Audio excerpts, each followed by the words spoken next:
The moment the cake knife touched the plate, the room froze. My mother's voice sliced through the laughter like glass. "So, where did you get the money for that BMW, sweetheart?" Every eye turned to me. My brother's smug grin said it all. He knew exactly what she was doing.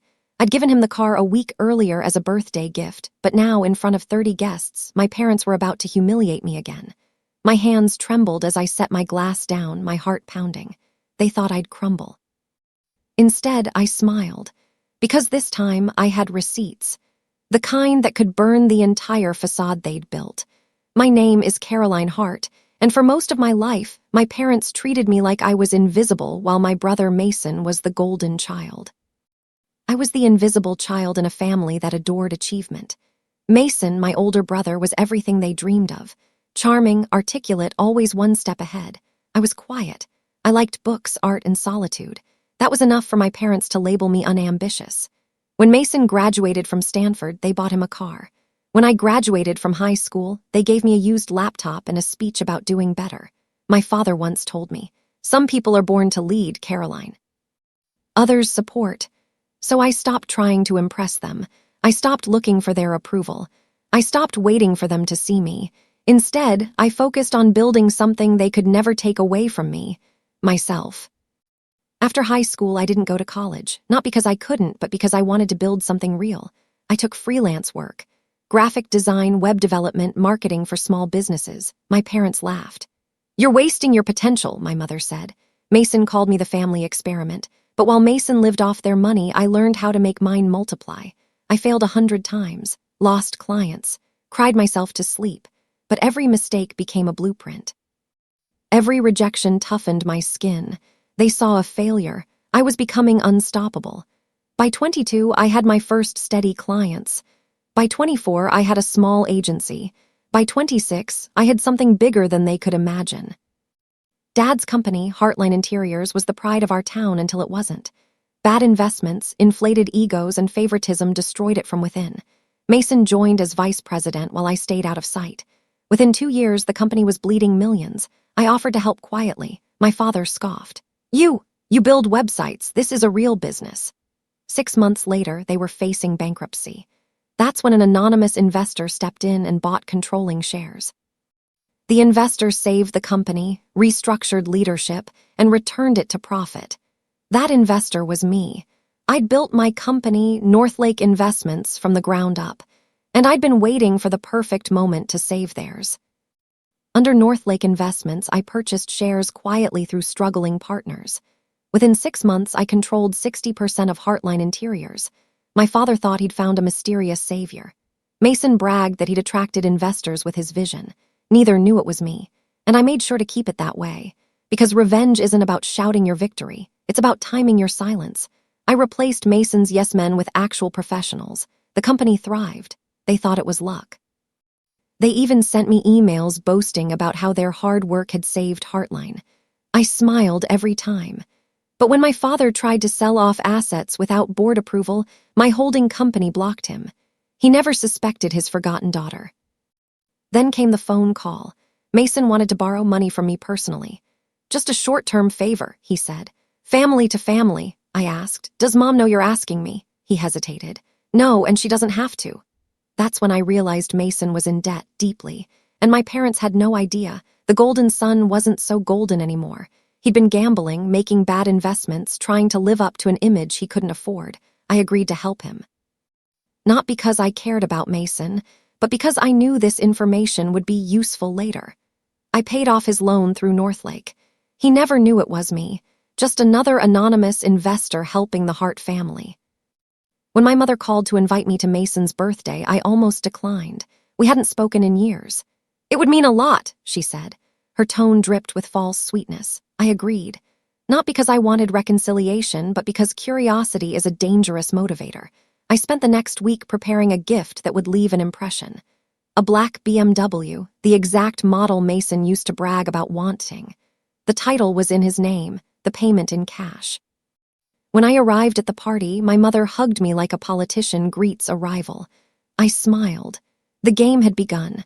I could see the whispers already starting. The forgotten daughter had arrived with an expensive gift. They'd rented out a private venue. Chandeliers, catered food, and a live jazz band. Mason was in his element, entertaining guests, taking compliments like oxygen. When I handed him the car keys, his jaw dropped. "Caroline, are you serious?" He laughed, waving the keys for everyone to see. "Guess she finally made some money." People clapped. My mother's smile twitched. My father's eyes darkened. They didn't like not knowing things. I could see them exchanging glances across the room. Something was wrong in their perfect world. Their failed daughter had bought an $80,000 car. How? That question burned in their eyes, and I knew they'd ask. I was counting on it. This entire night was choreographed. The evening continued smoothly. Speeches were made. Toasts were raised. Mason basked in attention while I sat quietly at the edge of the celebration. But I noticed my parents watching me, studying me, trying to figure out the puzzle I'd become. Finally, as dessert was being served, my mother made her move. She stood up, glass in hand, and addressed the room.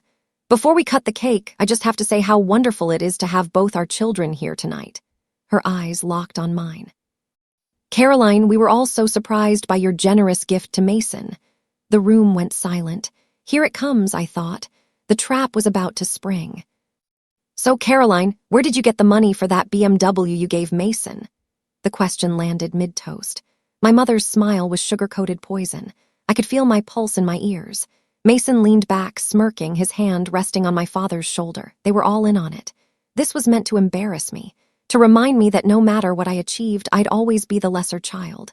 I took a slow sip of champagne. The room waited. 30 pairs of eyes watched me. Some with curiosity, others with judgment. My parents expected me to stammer, to make excuses, to shrink away like I always had. Instead, I set down my glass carefully and smiled. "Do you want the short answer or the real one?"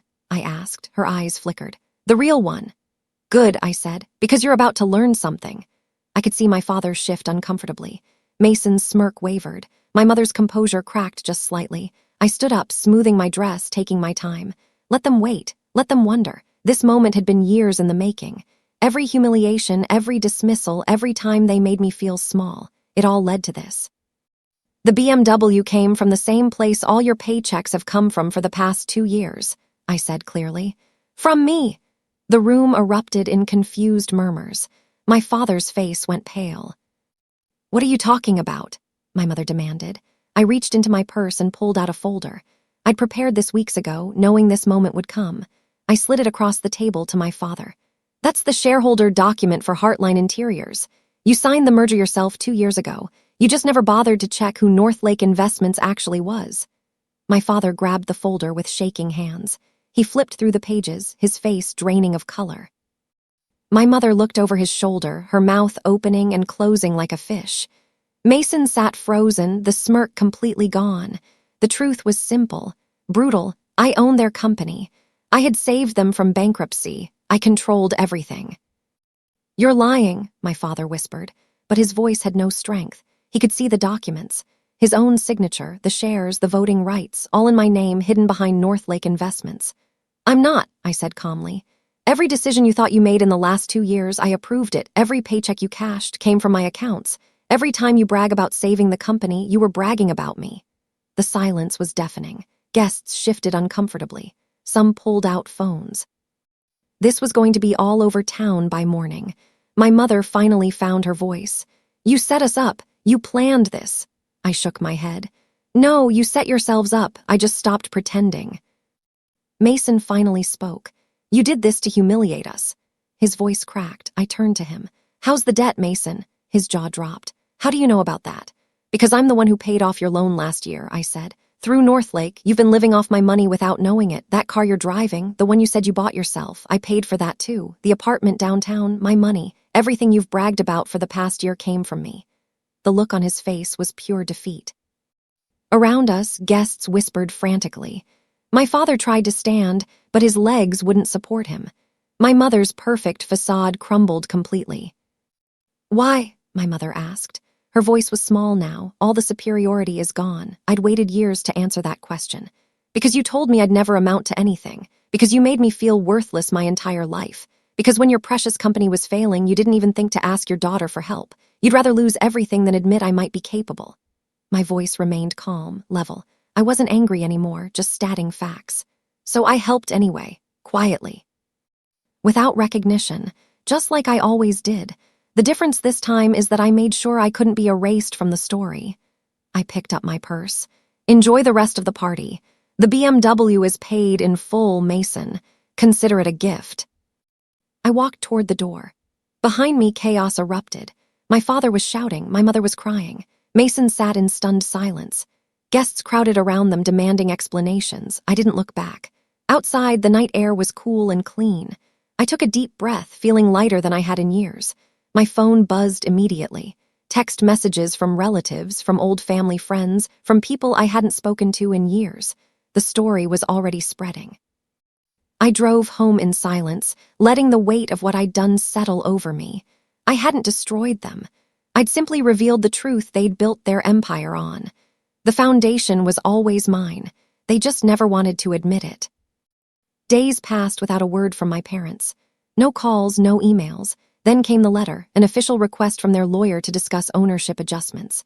They wanted to buy back the company. I read the letter twice, then filed it away. A week later, I sent my response. They could buy back Heartline Interiors, but it would cost them triple the market price, and they'd have to do it publicly, acknowledging how they got into this situation in the first place. The reply came quickly. They couldn't afford it. Of course, they couldn't. Without my money propping them up, they had nothing. The Golden family was broke.